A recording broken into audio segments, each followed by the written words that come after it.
So they really said on live television that the reason why young girls are not wanting to get married anymore is because there aren't enough fairy tale movies. I had somebody say, don't you know that not everybody want to be married? And I'm like, well, in my head, I didn't say it, but I'm like, don't you know that not everybody want to be single?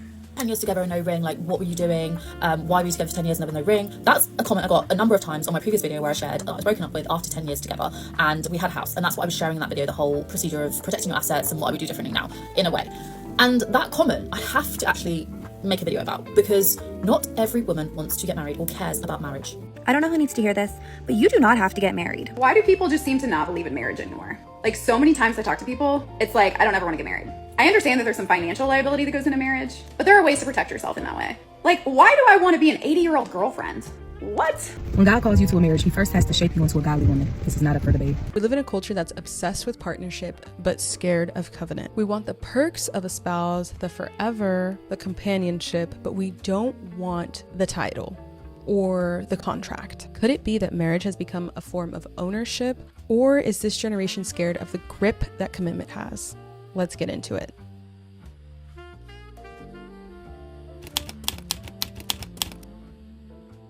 Hi everyone, my name is Javona and I am a mostly faith-based YouTuber. Today I'm going to be talking about marriage and why people tend to be scared of commitment. This is a Christian standpoint, so if that doesn't intrigue you, then hopefully you'll stay, but if not, then maybe I'll see you in a future video. With all that being said, let's get into it. I'm going to lead with a Reddit post that I found.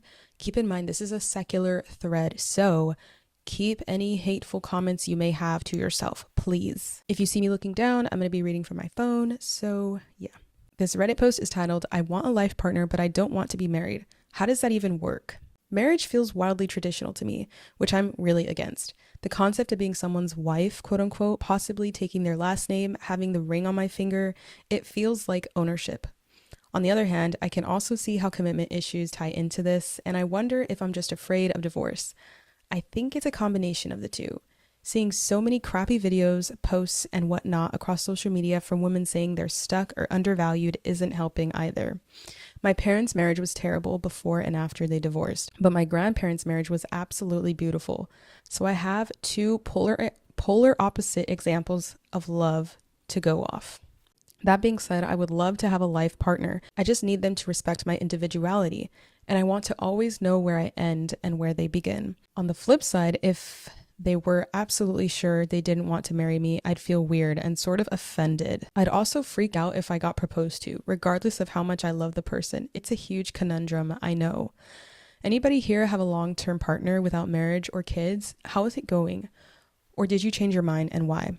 How do you navigate not being married while society expects you to after X amount of years together? I feel super pessimistic about a future married life, and I get a lot of flack for it, but it's not like I'm purposely wanting to feel this way. By the way, I have heart earrings on and a heart background in honor of Valentine's Day coming up, so I just wanted to throw that out there really quick. So what is marriage according to the Bible? Well, according to God and his word, it is a covenant between a man and a woman that is lifelong and ordained by God. The two shall become one flesh in the midst of it all. This includes sexual intimacy, starting a family, and reflecting who Christ is throughout the marriage. So the person in this Reddit post actually said that they feel like marriage is a sort of ownership. In our generation, we're taught that independence is the highest virtue. We're told that if you commit to someone, you essentially lose your entire identity. But from a Christian standpoint, marriage isn't about losing your identity. It's actually about reframing it and uplifting your identity. Like I mentioned earlier, how the Bible mentions the two becoming one flesh, which is Genesis 2:24. Marriage is like a supernatural union. People tend to be scared of marriage because they view it as sort of like a cage where you're just like locked up and the person, gets to treat you however they want all day, which I can't really understand how they get that out of the word marriage. Think of it this way. God designed marriage to be like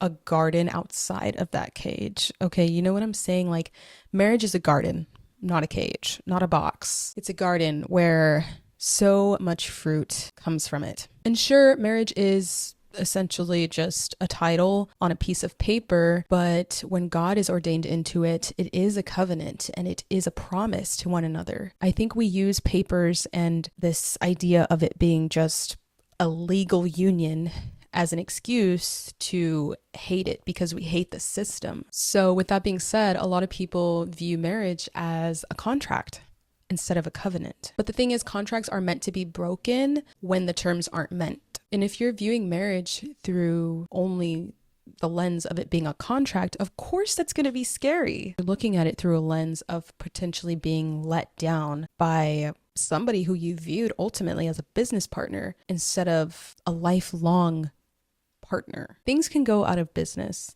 Companies can go out of business.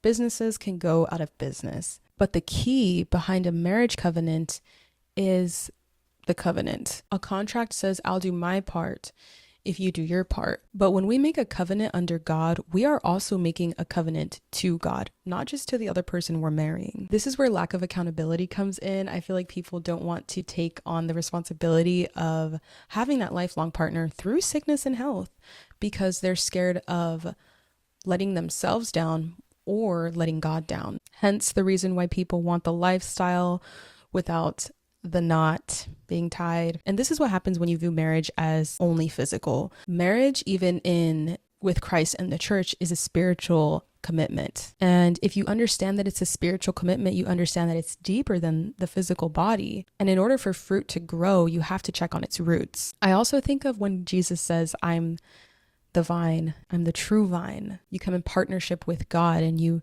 read the word and you water yourself spiritually and you grow fruit under God. There's a little picture, I'll put it here if I can find it, of these two plants watering each other. And I feel like that's exactly how marriage is in biblical terms. You're growing one another, you're watering one another, you're growing up with this person, you're growing old with this person, God willing. And if you're in that season of just waiting for that person, I promise you, God has that person for you. You just have to surrender this entire situation as a whole, because if you put them on a pedestal, you're putting them at risk for being an idol. I don't want to say it's a scary topic to talk about idols, but if you put that person on a pedestal, even though you don't know them yet, if you put the concept of being married on a pedestal, that is an idol.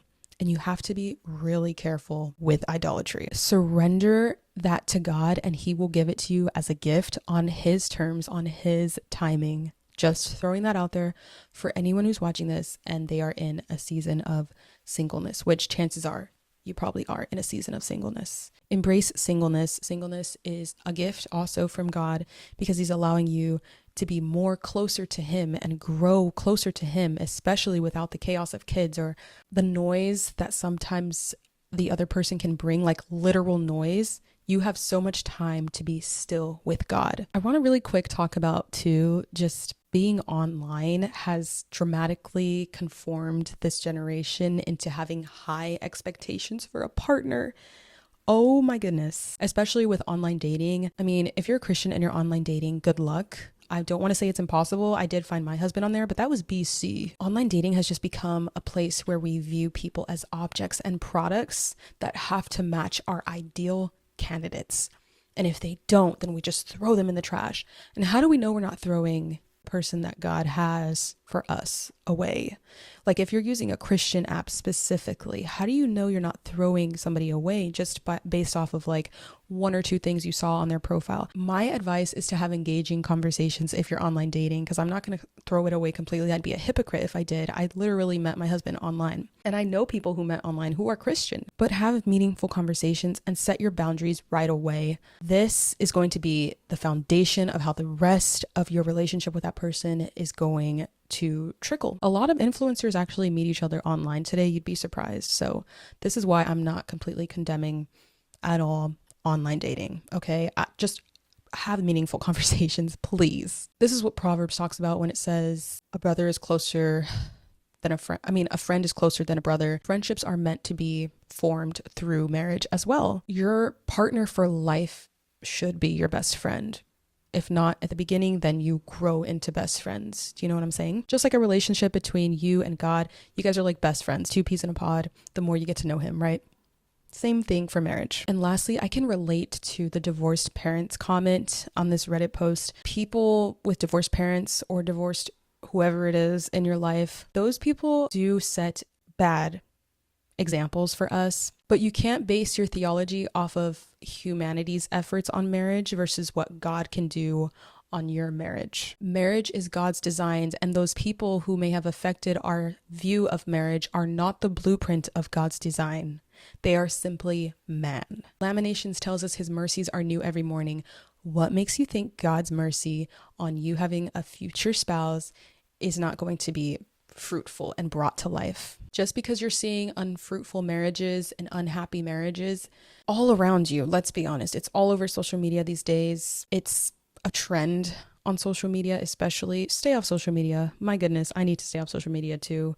It is just such a toxic place, but that doesn't mean that that is what God has planned for you. He's a restorer. He restores things, he renews things, and he has good plans to prosper us. So sorry for like the viewpoint change. My camera actually died. I had to change it out really quick, but it's perfect because I was just about to wrap up the video anyways after I discuss one last thing, okay? I think deep down, even the most secular person longs to be loved forever, longs to be in a committed relationship, longs to be married. But you can't have the fullness of God's blessing if you don't surrender to his original destiny for two people who love each other. This is just the structure God gave us as a gift. Embrace that gift, love that gift, and pray for that gift. And surely all these good things will be given to you by the grace of God. I truly believe that if you're watching this and you're struggling with the idea of marriage, that God will soften your heart to it, and God will, when the time is right, make it happen, make marriage happen for you. Even if you don't have a big fancy smanchy wedding, I did not have a big fancy smanchy wedding. I actually had a very small dinner and a chapel. Not even a chapel. It was like a building marriage. So I want to hear from you guys though. What do you guys think about this conversation? I know it's a sensitive conversation. I know it's a sensitive topic. Please leave any hateful comments to the side. I'm not going to read them. I'm not going to finish reading them if they're hateful. I'm actually probably going to delete them, especially because I'm such a small YouTuber. I don't do hate comments. I just don't. This is a place of positivity and free conversations that should be had, that need to be had. Okay.